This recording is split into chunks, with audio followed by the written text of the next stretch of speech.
बिस्मिल्लाहिर्रहमानिर्रहीम। अस्सलाम वालेकुम नाज़रीन, आज की वीडियो में हम आपको सबसे पहले भारत के वज़ीर दिफ़ा राजनाथ सिंह की धमकियों के बारे में बताएंगे। कैसे उन्होंने पाकिस्तान को बोला है कि हम आपको घुस कर मारेंगे और इसके पीछे की वजह क्या थी, उनकी असल में फ्रस्ट्रेशन क्या है, कहाँ का गुस्सा था, कहाँ से इतनी मार पड़ी थी कि वो फ्रस्ट्रेशन बड़े बड़े डायलॉग्स बोलकर निकाल रहा था। फिर आपको बताएंगे कि लुधियाना में जो धमाका हुआ था उस पर भारत को कितनी शर्मिंदगी का सामना करना पड़ा, लेकिन भारत पर कोई फर्क नहीं पड़ता। और आखिर में आपको बताएंगे कि भारत चीन को खुश करने के लिए कैसे उसके कदमों में आकर गिर गया है, कैसे उसकी खुशामद कर रहा है ताकि चीन खुश हो जाए भारत से और भारत को इस तरह से मारना बंद कर दे। सारी डिटेल्स आपको बताएंगे। उससे पहले अगर अभी तक आपने हमारा चैनल सच टीवी सब्सक्राइब नहीं किया तो इसे अभी सब्सक्राइब करें और बेल आइकन पर क्लिक करें ताकि हमारी आने वाली वीडियोस आपको वक्त पर मिलती रहें।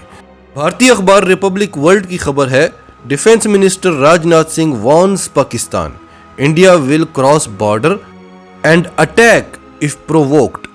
भारतीय वजीर दिफा राजनाथ सिंह ने पाकिस्तान को धमकी दी है कि अगर भारत को प्रोवोक किया गया तो भारत बॉर्डर क्रॉस करके हमला कर देगा।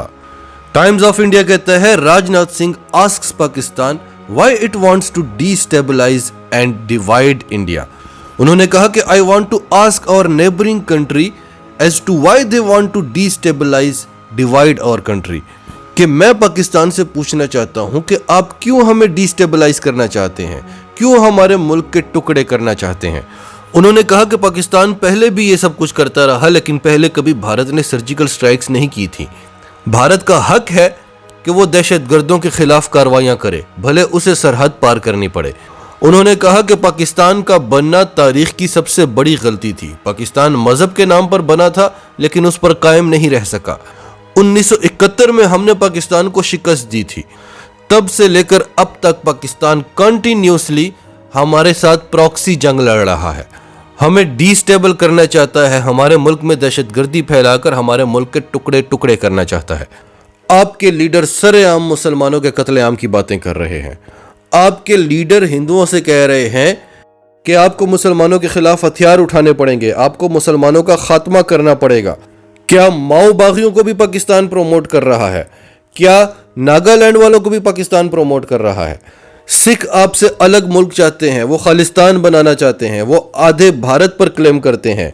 25 करोड़ मुसलमानों की आबादी है, उन्हें जीने का हक चाहिए, ये उनकी भी ज़मीन है। अगर आप भारत को हिंदुओं का मुल्क बनाना चाहते हैं तो फिर उन्हें उनका हिस्सा दे दें और बाकी जो बचता है उसे हिंदुओं का मुल्क बना लें। आपने इंतहा पसंदी की इंतहा कर दी है और आप इल्ज़ाम लगा रहे हैं कि पाकिस्तान टुकड़े करना चाहता है। टुकड़े आप खुद कर रहे हैं अपने। इस पूरे खित्ते में आप सबसे बड़े साजिशी मुल्क माने जाते हैं, अमेरिका के लिए काम करने वाले मुल्क माने जाते हैं। चारों तरफ से आपके हमसाए आपके दुश्मन हैं। श्रीलंका, म्यांमार, भूटान, नेपाल जैसे ममालिक के साथ भी आपकी झड़पें होती रहती हैं। और ये राजनाथ सिंह ने क्यों कहा? आप जानते हैं कि कल लुधियाना की कोर्ट में एक धमाका हुआ था और बिना जांच पड़ताल किए भारतीय मीडिया ने, भारतीय हुकूमत ने, भारतीय लीडरान ने, भारतीय अवाम ने अपनी तोपों का रुख पाकिस्तान की तरफ कर दिया। फिर खबर आई कि नहीं हमने तफ्तीश कर ली है, रिंडा नामी शख्स था और ये खालिस्तानी है, इसका ताल्लुक खालिस्तानी तहरीक से है और ये कुछ अरसा पहले पाकिस्तान गया था, वहां से ट्रेनिंग लेकर आया है। लिहाजा ये धमाका खालिस्तानियों ने करवाया है, पाकिस्तान ने नहीं।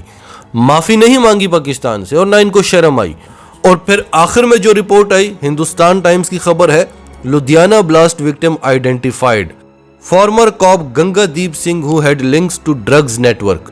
लुधियाना की अदालत में ड्रग माफिया के खिलाफ कोई केस चल रहा था, उन्होंने वहीं के एक साबिक पुलिस अफसर से ये काम करवाया क्योंकि ये पुलिस वाला भी इस ड्रग नेटवर्क का हिस्सा था। लेकिन राजनाथ सिंह ने पहले ही कह दिया कि हम पाकिस्तान को घुस कर मारेंगे। घुसकर ऐसे मारा जाता है, ये तस्वीर में आप देखें, कान पकड़वाई जाते हैं, माफिया मंगवाई जाती हैं, भगाया जाता है, इलाके कब्जे किए जाते हैं। ऐसे नहीं मारा जाता घुसकर।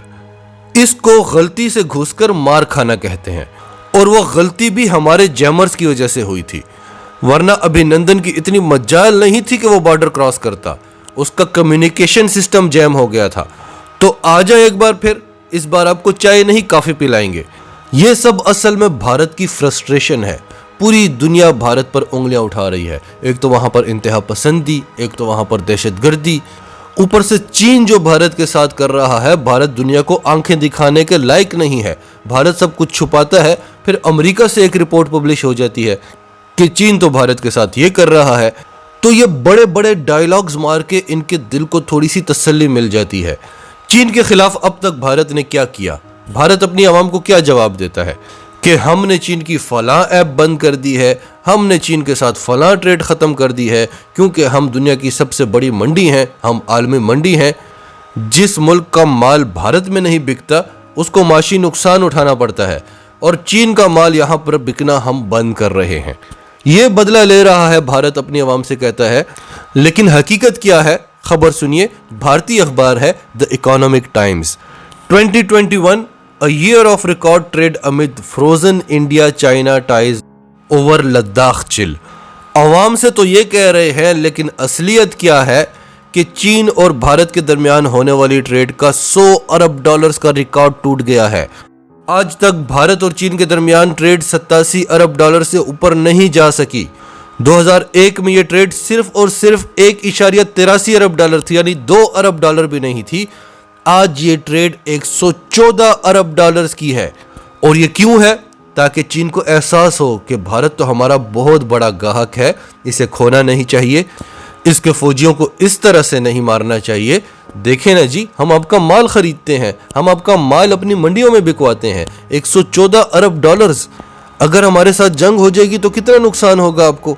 नाजरीन, आपकी सब के बारे में क्या राय है? कमेंट्स में अपनी राय का इजहार करते रहें। और अगर आप हमारे चैनल पर नए हैं तो अभी सच टीवी को सब्सक्राइब करें, सच टीवी फैमिली का हिस्सा बने, और हमारी वीडियोस पसंद आएं तो इन्हें लाइक करें, शेयर करें, ताकि ज़्यादा से ज़्यादा लोगों तक ये मैसेजेस पहुंचते रहें।